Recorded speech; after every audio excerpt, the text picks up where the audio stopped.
para você. Começa agora o Norte Investigação. Eu sou o jornalista Walter Frota. Os moradores do conjunto habitacional Viver Melhor vivem em condições precárias. Hoje, nós vamos trazer relatos impactantes dos moradores do conjunto habitacional, que apesar das obras que custaram mais de 700 milhões de reais, os moradores têm vivido em situação de total desconforto. A situação dessas pessoas é alarmante e nossa reportagem investigativa traz à luz dessa realidade. Essas e outros detalhes você acompanha agora. O maior conjunto residencial popular do Brasil. Esse é o Viver Melhor, localizado na zona norte de Manaus. As moradias foram construídas com o objetivo de proporcionar moradias dignas para pessoas que moravam às margens de igarapés, que pagavam aluguel ou até mesmo viviam em situação de rua. Hoje, no local, vivem mais de 11 mil famílias. O conjunto, na época, foi inaugurado pela então presidente do Brasil, Dilma Rousseff. O investimento total do empreendimento foi em torno de 700 milhões de reais. A pessoa vai pagar, em média, com Minha Casa Minha Vida, R$50 por mês. É isso que ela vai pagar para ter uma casa. E por que o governo federal paga a diferença? Porque é obrigação do governo federal. Esse dinheiro é dinheiro do povo brasileiro. Mas o que era a esperança de dias melhores, para algumas pessoas tornou-se pesadelo da vida real. Após quase 10 anos de sua inauguração, os apartamentos começaram a apresentar uma série de problemas. Essa moradora relata que em dias de chuva, o apartamento alaga. E além disso, as paredes estão cheias de mofo. Olha, quando chove, fica em janela. Entra água pela janela, lá do meu quarto, eu mostrei que tentou umas tiras de pano na janela, que não pano no chão, que molha. E o banheiro eu mandei tirar por causa do... Eu tinha medo que caísse na minha cabeça, era ele que ia morrer. A representante dos moradores do conjunto relata que são centenas de apartamentos que apresentam rachaduras e infiltrações. E isso prejudica no processo, por quê? Porque as moradias aqui que estão inseridas, elas requerem uma resposta, um retorno, e que isso está ocasionando um pouco assim de uma falta de respeito, que eles entendem que é uma falta de respeito, por conta da insalubridade, por conta das rachaduras, por conta dos mofos, infiltrações, né? Do material que a gente percebeu ao longo desse processo todo, que já perdura 11 anos, que foi mal empregado, né? Que poderia ser um material de primeira. Na verdade, a gente descobriu que o material empregado dentro do projeto Minha Casa Minha Vida, né, não foi tão bom assim. Essa outra mulher, que reside no 3º andar de um dos blocos do empreendimento, também relata uma série de problemas que o apartamento apresenta. Segundo ela, toda a água que é despejada em seu banheiro vaza para o apartamento que fica no 2º andar. Minha vizinha reclama lá de baixo que vaza água no banheiro dela, e inclusive eu já fui na casa dela lá, já olhei, realmente é verdade. O quarto dela, quando a gente liga o ar-condicionado daqui, ele fica úmido, que pinga água lá no quarto da nossa vizinha do 2º andar. E ela me reclama muito, mas infelizmente eu não tenho muito o que fazer, né? Como eu sempre digo para ela, eu não sei o que fazer, porque a gente tenta usar o mínimo o ar-condicionado para não prejudicar ela, né? Mas mesmo assim, principalmente no período da chuva, mesmo assim continua o problema. Este médico relata que os perigos ocasionados pela umidade e o mofo para a saúde são enormes. Dentre os mais conhecidos estão a asma, rinite ou sinusite, além de reações alérgicas, oftalmológicas e pulmonares. Principalmente no caso de infiltrações, aquelas águas que ficam escorrendo aí, então é terrível. Que com essas infiltrações, você vê o quê? Bolor. E o bolor você não vê. Ah, poxa vida, mas eu estou vendo aquela mancha escura. Na verdade, o que você está vendo são milhões e milhões e milhões e milhões de esporos, de sementinhas desse bolor. Essas sementinhas, esses esporos, né? O que eles vão fazer? Eles vão ficar no ambiente, a pessoa respira, né? Isso, a mesma coisa que aconteceu com os fezes de ácaros. Vai te dar rinite na parte superior, mais profundamente vai te dar gatilho de asma, uma série de reações alérgicas. Só que aqui, relacionado com fungo, nós estamos falando de uma coisa um pouco mais séria. Podemos falar de micoses pulmonares. Por exemplo, uma chamada aspergilose, né? De dificílimo tratamento, muito difícil tratamento, né? Então, quando você vê aquela coisa escura, você vê umidade, você vê infiltração, não é somente isso daqui. Isso daqui vai trazer uma série de doenças. A Defensoria Pública do Estado do Amazonas ingressou na Justiça Federal com uma ação coletiva com o objetivo de cobrar que a construtora realize reparos nos apartamentos que apresentam defeitos. O principal problema são os banheiros, que estão em petição de desgraça. E o judiciário tem atrasado bastante essa situação, então a gente quer fazer com que isso aconteça. Então, assim, a atualidade sobre isso acontece. Nesse meio tempo, o que o Estado tem respondido sobre isso? Absolutamente nada. Volta aqui para mim no estúdio. Você viu aí na reportagem famílias sendo abandonadas à própria sorte. Muitas dessas famílias viviam em áreas de igarapés, áreas alagadas e em costas de barrancos. Elas se mudaram para o residencial Viver Melhor na esperança de uma vida melhor. Ter uma moradia digna e segura, no entanto, não é isso que nós estamos vendo. É importante mencionar que o conjunto habitacional Viver Melhor é o maior do Amazonas, abrigando mais de 11 mil famílias. Foram investidos mais de 700 milhões de reais em recursos do governo federal, ou seja, do dinheiro público. Os moradores têm o direito à manutenção das suas moradias. O problema se agrava com doenças respiratórias causadas por fungos. Além disso, há a falta de segurança. Diante disso, queremos que a Justiça do Amazonas apure rigorosamente as denúncias feitas pelo Ministério Público do Estado, o mais rápido possível. Você que nos acompanha em toda a região norte e em outros estados do Brasil, envie as suas denúncias para o Norte Investigação. O nosso número é 92992972401. Você viu algo suspeito, alguma irregularidade? Envie para o Norte Investigação que nós iremos investigar. Na segunda parte da reportagem investigativa, onde falamos sobre o conjunto habitacional Viver Melhor, localizado na zona norte de Manaus, onde cerca de 11 mil famílias residem, sofrem com a falta de infraestrutura. Você acompanha os detalhes agora. Esse laudo, assinado pelo ex-presidente do CREA Amazonas, Afonso Lins, aponta diversas irregularidades nos prédios. A empresa responsável pela construção do conjunto é a Direcional Engenharia. Os representantes da empresa enviaram uma nota de esclarecimento para a nossa produção. A nota da empresa diz que a companhia, no que tange ao acordo, suas obrigações referem-se à execução de itens de reforma na fachada dos blocos e nos banheiros das unidades. A empresa necessita aguardar o chamado trânsito em julgado da decisão que homologou o acordo, o que inclui sua publicação e eventuais recursos. Somente a partir daí será possível planejar todos os serviços, avaliar custos envolvidos e definir cronograma de trabalho. Em março deste ano, a Defensoria conseguiu firmar um acordo junto à Caixa Econômica Federal, que é responsável pelo financiamento, e com a Direcional Engenharia. O acordo prevê a reforma e regularização contratual dos beneficiários. Mas, dias após assinar o documento, a Defensoria descobriu que o juiz não homologou o acordo. Aí o que acontece? A audiência feita, acordo feito, aconteceu uma coisa que nós não prevíamos, uma coisa esdrúxula.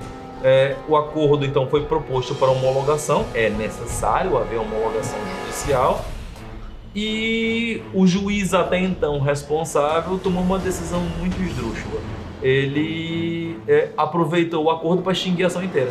Ele não resolveu a homologação do acordo, não resolveu os pontos que nós precisávamos de fixação judicial, não resolveu absolutamente nada e achou que era importante extinguir a ação, ou seja, os danos que os moradores estavam seguindo não tinham problema. Além desse problema, os moradores que moram no Viver Melhor sofrem um grande problema com segurança pública no local.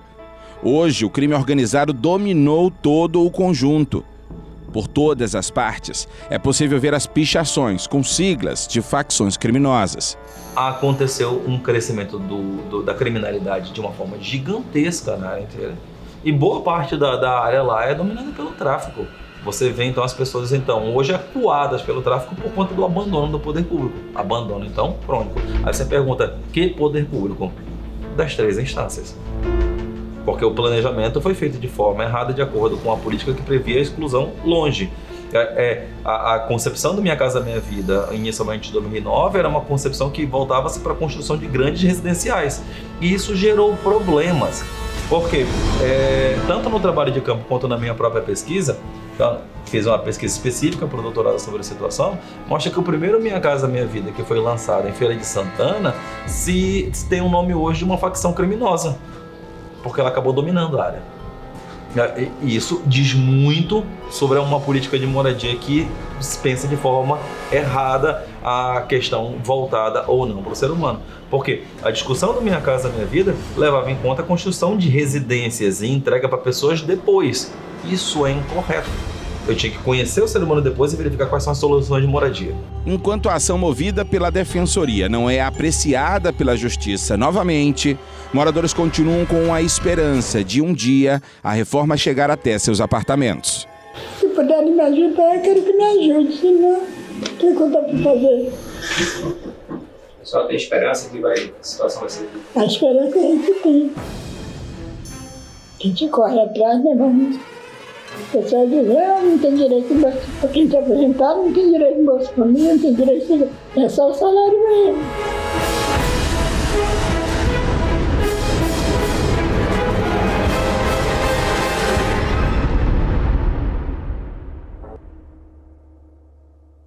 Sobre o relato dos moradores da nossa equipe, nós entramos em contato com a Caixa Econômica Federal e com a SUAB. E em nota, a Caixa respondeu que os empreendimentos Viver Melhor 1 e 2 foram construídos no âmbito do programa Minha Casa Minha Vida do governo federal, pela construtora Direcional Engenharia, responsável pela obra e entrega das unidades. Na ação civil pública foi firmado acordo para a realização de reparos pela construtora. A Caixa esclarece ainda que coube ao banco oportunizar a incorporação de eventuais dívidas ao saldo devedor.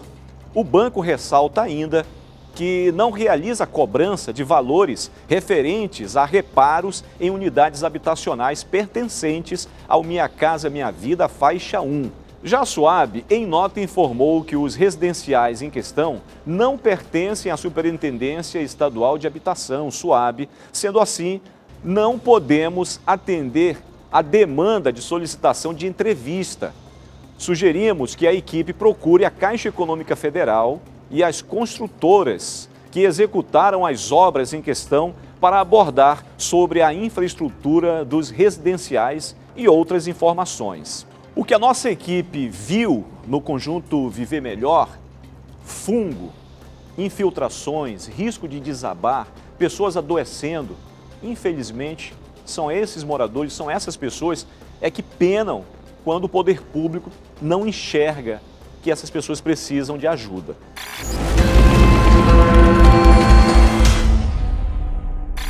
Agora é hora do quadro Desaparecidos.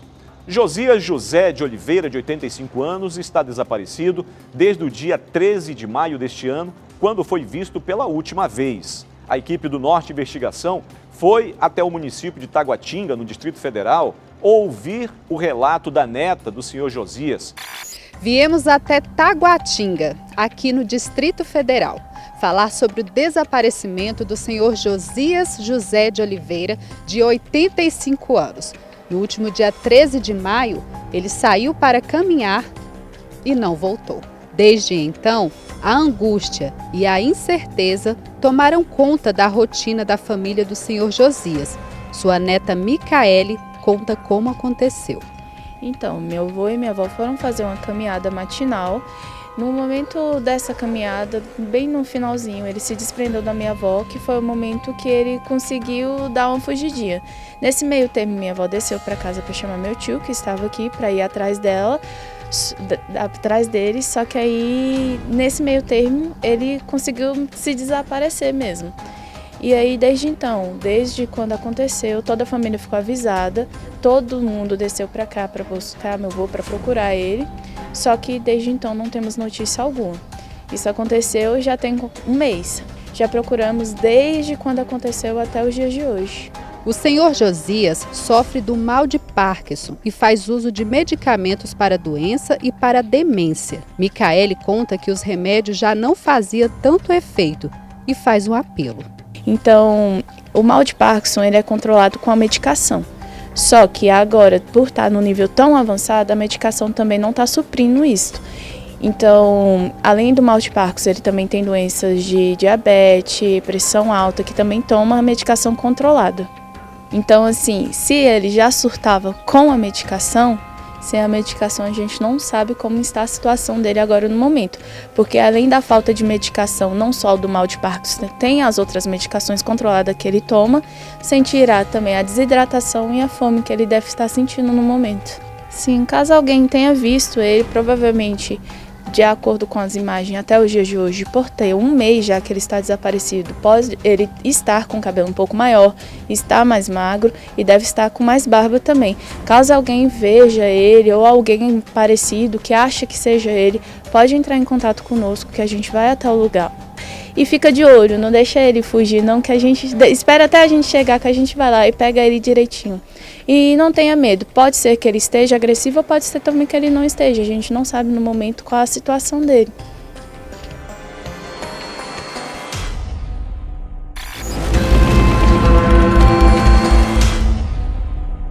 Você que acompanha o Norte Investigação, está com algum parente desaparecido?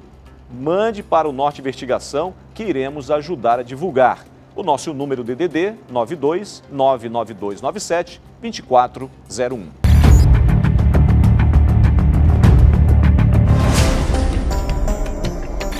É hora do quadro Foragidos. Márcio Pereira da Silva, de 30 anos, é foragido da Polícia Civil de Tocantins. Ele é investigado por ser suspeito de ter cometido estupro em maio desse ano. Quem souber informações sobre o paradeiro de Márcio Pereira, entrar em contato com a Polícia Civil de Tocantins pelo telefone DDD 63 3473 1203. E você que nos acompanha em todo o Brasil, caso tenha visto ou tenha informações sobre esse foragido, entrar em contato com a Polícia Civil do seu estado pelo 190 ou 181.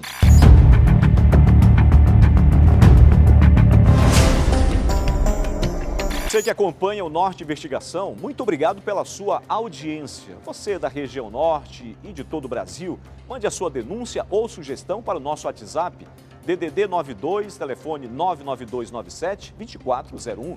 Na próxima semana estaremos de volta. Sempre nos acompanhe pelas redes sociais, portalnorte.com.br e pela Rádio Norte FM em Brasília. Não esqueça, o Norte Investigação está de olho nos fatos, doa a quem doer.